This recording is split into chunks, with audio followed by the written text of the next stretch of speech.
자기 인생에서 일이 중요한 분들이 이 책을 읽어보시고 질문들이 마구마구 올라오는 것 같아요. 그런 이야기들을 나누고 있습니다. 그래서 오늘은 또 어떤 얘기를 하게 될지 저도 궁금한데 한번 들어볼까요?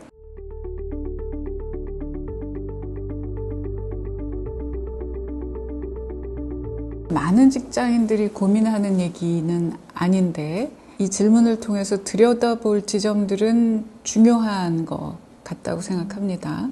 제가 답을 드리기 전에 질문을 다시 하고 싶은데 왜 직장일 외에 자기 사업을 하시게 됐어요? 처음에 문구에 관심이 많아서 그걸 이제 사용하고 쓰고 하다가 이제 그 제작하시는 분들도 이제 알게 됐는데 이제 저한테 해보라고 권유를 해주셔가지고 해볼까라는 이제 충동적인 마음으로 이제 시작을 했다가 이제 그게 좀 같이 이어져 오게 된 것 같기는 해요. 지금 직장에서 하시고 있는 일하고 연결이 돼요? 비슷한 일을 하고 있어요. 거기도 문구나 리빙 제품을 만들고 저도 문구 제품을 직접 만드는 일을 하고 있어요. 그런데 만약에 가능하다면 계속 병행을 하고 싶으세요? 아니면 정해야 된다고 생각을 하세요? 근데 이럴 때 자기도 모르게 암암리에 나한테 들어와 있는 세상의 기준이 있잖아요. 근데 그것이 도덕적으로나 혹은 하여튼 문제가 있는 거다. 그러면 그건 정리를 해야 되는데 그거 아니고 그냥 의례껏 그런 거지의 기준이라면 그거를 꼭 따라야 될 필요는 저는 없다고 생각해요. 그런데 지금 이제 회사 일하고 개인 사업을 병행하는 것이 괜찮으세요? 그거는? 회사에서도 겸업을 허락해 주셨고 같이 콜라보 작업도 하고 있을 만큼 요거는 이제 잘 하고 있는데 아무래도 둘 중 하나가 많아지거나 한쪽이 크게 된다면 이제 결국엔 제 에너지를 쓸 수 있는 방향은 한정이 되어 있어서 그걸 이제 고민하게 되는 것 같기는 해요. 저는 그걸 좀 한번 놔두시면 어떤가 싶어요. 지금 당장 결정해야 되는 거는 아니잖아요. 그러니까 결정을 하기까지 일을 하다 보면 내가 좀 더 재미있거나 동시에 두 가지를 해야 될 때 내가 먼저 마음이 가거나 아니면 했을 때 좀 더 내가 이걸 더 잘하는 것 같아 라는 게 아마 케이스가 쌓이겠죠. 그러다 보면 어쩌면 그게 또 충돌할 수도 있을 것 같은데 재미는 얘가 있는데 돈은 얘가 주네 뭐 이럴 수도 있고 여러 가지가 있겠지만 결국은 내 마음이 어디로 가느냐 그리고 모든 게 다 한 방향을 가리키고 있으면 결정이 어렵진 않죠. 근데 지금 얘기한 것처럼 이거는 얘한테 더 있고 이거는 얘한테 더 있고 이제 이런 경우가 어려운데 그럴 경우에는 그래서 나는 뭐가 중요한 거지? 이런 질문이 중요한 것 같고 또 하나 아직 대단히 젊으신 분이니까 지속 가능하게 하려면 어느 거를 잡는 것이 더 나을까? 뭐 이런 거 이제 검토하시면 좋을 것 같고 또 하나는 아직은 이제 이 얘기를 하기에 조금 젊으신 분 같긴 하나 다른 분들께는 이런 얘기도 들려드리고 싶어요. 우리가 되게 갈림길에서 선택을 할 때 보면 그 기준이 통상 하는 말로는 어느 게 나한테 더 좋지? 얘 질문인데 그 껍질을 이렇게 까고 들어가 보면 어느 게 나한테 더 유리하지? 예요. 돈이 혹은 뭐 회사 내에서의 포지션에 혹은 뭐 나의 브랜딩에 어느 것이 유리해? 예요. 결국은. 그런데 적어도 한 40 정도가 넘어서 물론 100세 시대라고는 하지만 저는 40이라는 나이가 지금까지 살아온 생과 앞으로 살아갈 생의 변곡점이 되는 시기라고 생각해요. 그때쯤의 의사결정은 유불리가 아니고 스스로 내가 납득할 수 있는 기준에 도달하는 것이 중요하다고 생각해요. 이게 무슨 얘기냐면 어느 것이 나한테 그러면 유리해 이거 잠깐 내려놓고 나는 그러면 묻고 너 정말 이걸 하고 싶니? 이게 중요하니? 왜 그런 거니? 어떤 게 너한테 의미가 있는 거니? 그래서 사는 일과 일하는 거가 합치되는 지점을 한번 좀 찾아서 자기 스스로가 그렇구나 내 마음이 일로 가 있었구나 난 앞으로도 내가 이렇게 쓰이기를 원하는구나 이렇게 쓰일 때 내가 좀 더 기쁘고 내가 좀 더 의미가 있다고 생각하는구나 이런 시간을 좀 가지시면 좋겠어요. 그러니까 이거는 하루 이틀 한두 달 1, 2년이 아니고 젊으시잖아요. 그러니까 계속 그 질문을 안에다 넣고 계속 무르익도록 한번 돌아보고 그러면 그게 올해 아마 답이 다르고 내년에 다를 수 있어요. 근데 그걸 한번 계속 겪어보시라. 그러다가 어느 순간 할 때가 올 거예요. 그게 이를테면 물이 끓으면 수증기가 돼서 날아가잖아요. 근데 성분으로 보면 물일 때도 H2O로 같고 수증기도 같아요. 그런데 물이 말이에요. 50도, 60도, 90도, 95, 97, 98, 99, 100 그러면 점핑을 하잖아요. 그런 순간이 있는 것 같아요. 그것이 우리가 사는 매 순간에도 그걸 다르게 얘기하면 저는 결정적 순간인 것 같기도 하고 개인들이 아 하는 것도 그런 순간인 것 같아요. 물로 그냥 있던 것이 수증기가 돼서 날아갈 때가 늘 내가 겪으면서도 채 의미가 가득 나한테 오지 않았는데 어느 순간 차곡차곡 쌓였던 것이 아 할 때가 있어요. 그런 순간을 꼭 경험을 해보시라. 그러면 옆에서 야 이게 유리하지 않니? 그런 얘기와는 다르게 나 스스로가 내가 하는 일에 확신을 가지고 갈 수 있지 않을까?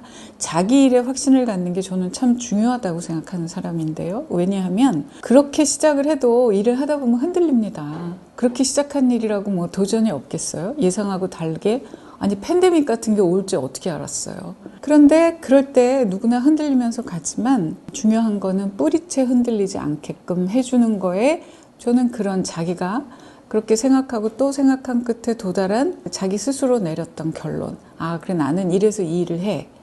라고 하는 것이 흔들릴 때 잡아주는 굉장히 중요한 역할을 해주는 것 같다. 그래서 거기까지 한번 가보시라. 그런 얘기를 들려드리고 싶어요. 지금 얘기의 시작은 나는 직장 생활도 잘하고 싶고 지금 내 개인 사업도 하고 있는데 어느 순간 결정을 해야 될 것 같은데 어떻게 해야 될까요? 그래서 꼭 겉으로 보면 직장 생활과 개인 사업에 대한 얘기 같지만 그게 아니라 어느 순간에 누구든지 간에 기로에 서게 될 거고 선택을 해야 될 거다. 그럴 때 뭘로 선택을 할 거냐? 그런 얘기에 다 해당하는 얘기라고 생각합니다. 혹시 다른 분 또 얘기하실 분 안 계세요? 저도 그 대표님하고 좀 비슷한 생각인 것 같아요. 둘 다 굉장히 좀 만족하시는 상황이라고 하면은 제가 만약에 그런 일을 겪었다면 저는 그 상황을 되게 즐기고 있을 것 같거든요, 지금. 별다른 고민 없이. 굉장히 중요한 얘기 같아요. 그래서 저는 지금 그런 좋은 상황을 좀 더 즐기셔도 좋을 것 같아요. 예. 저도 제가 다시 예전으로 돌아간다면 뭘 바꾸고 싶을까? 그 얘기는 뭐가 후회되는가를 보면 제 앞에 있던 것들을 누리지 못했던 게 후회스러워요. 그러니까 잘해야지. 하기로 한 거 책임감 있게 잘해내야지. 이거가 저를 다 휘감아서 지금 하는 일을 제가 재밌어서 하는데도 불구하고 아 재밌다. 이거를 별로 못 체험했던 것 같아요. 그게 후회가 많이 됩니다. 사실 쉬운 일은 아닌데 자기가 지금 하고 있는 그 순간순간 누려야 자기께 되는 거거든요. 그러니까 내가 지금 굉장히 좋아. 고민도 하되 질문도 품으시되 그래 이건 되게 럭키한 케이스 같아. 괜찮은 것 같아. 그렇다면 이것이 하루 이틀에 끝나지 않고 어쩌면 이걸 지속하게 하려면 난 뭘 해야 되지? 이 질문을 이렇게 바꿀 수도 있을 것 같아요. 자기가 지금 갖고 있는 거, 누리고 있는 거를 충분히 자기가 느껴보시라. 그런 얘기도 저도 보태고 싶어요. 저는 이제 얘기를 듣다 보니까 그 생각이 나는데 부캐들을 또 다 가져야 된다고 그러잖아요. 그거 저 좋다고 생각해요. 그리고 투자를 할 때도 왜 포트폴리오라 그래서 하나에 이렇게 다 몰빵하지 말고 뭐 이렇게 분산 이런 거하고 비슷할 수도 있다고 생각하는데 자기 부캐를 하나 갖는 거는 나쁘지 않다고 생각하고요. 여력이 있을 때 그거를 시도를 하다 보면 회사 일을 할 때는 알 수 없었던 나한테 이런 재능이 또 있었네. 그러기도 하는 것 같아요. 그래서 언젠가는 또 걔가 길을 열어주기도 하는 것 같고 그러나 그럼에도 불구하고 지금 나에게 뭐가 부캐고 뭐가 분캐냐 그거는 한번 생각해 보실 필요가 있고요. 다만 글쓰기는 좀 다른 것 같아요. 예를 들면 여러분들도 많이 아시고 좋아하는 이제 이모라는 분이 계시는데 이분은 작은 회사의 마케터였어요. 근데 기록을 굉장히 꼼꼼하고 독특하고 재밌게 했어요. 그래서 그걸 가지고 책을 썼어요. 그리고 SNS도 굉장히 열심히 해. 많이 알려졌죠. 그러면서 사람들이 부러워하는 좋은 회사로 계속 가 있어요. 지금도 포지션이 되게 좋아요. 그 양반은 누구나 마케터로 회사에서 하는 일 이외에 글쓰기라고 하는 소위 부캐라고 할 수 있는 거가 자기 본캐하고 잘 연결이 된 케이스예요. 저는 이런 거는 생각해 봄직하다고 생각합니다. 그러니까 저는 책에서 본캐로 승부를 걸어야 해라고 좀 진지충 같은 말씀을 드렸지만 그 얘긴즉은 이거 소홀히 말자 정도로 이해를 해주시면 좋겠고 어쨌든 자기가 가진 그 가능성을 계속 특히 젊은 분들이라면 탐색하는 거는 저는 좋은 것 같다. 다만 브랜딩을 얘기를 할 때 오해가 조금 있다고 저는 생각하는 것이 뭐냐면 브랜딩이라고 하는 것은 브랜드에 대한 인식을 만들어 나가는 과정인데 중요한 건 실체를 바탕으로 한다는 거예요. 실체 없는 인식은 얼마 동안은 그것이 좋아 보일 수도 있는데 오래 안 가요. 그거는 거품 꺼지듯이 꺼질 수 있거든요. 그러니까 내가 가진 가치를, 내가 제공할 수 있는 그 가치를 가지고, 근데 그게 나만 알고 사람들은 몰라. 그러면 그게 가치로 인식되기 어려우니까 내가 가진 가치를, 특히 나하고 일하는 접점에 있는 고객들, 회사일 수도 있고 선배일 수도 있고 동료일 수도 있고, 그 사람들도 내가 가진 가치를 인식하게끔 하는 거, 그 노력은 중요하다. 근데 제가 오해라고 하는 것은 실체에 대한 관심은 별로 없고, 어떻게 하면 그렇게 보이게 하지? 그거는 오래가지 않는다. 좋아 보이는 것도 중요한데, 좋은 것이 좋은 걸로 끝나지 않고 좋아 보이게 하는 거 중요한데, 좋은 거 없이 좋아 보이게만 하는 거는 오래가지 않는다. 요새 이제 SNS다 뭐다 커뮤니케이션 채널이 하도 많다 보니까 여기에 기울여야 할 노력은 그렇게 충분하지 않고 그냥 나를 그렇게 보이게 하는 데에 노력의 대부분을 쓰고 있는데, 그거는 각도를 좀 조절할 필요가 있지 않나? 브랜딩 관련해서 그런 말씀은 드리고 싶어요. 오늘의 얘기는 여기까지 할까요? 도움이 되셨을까요? 네. 저도 즐거웠어요. 마무리하겠습니다. 고맙습니다.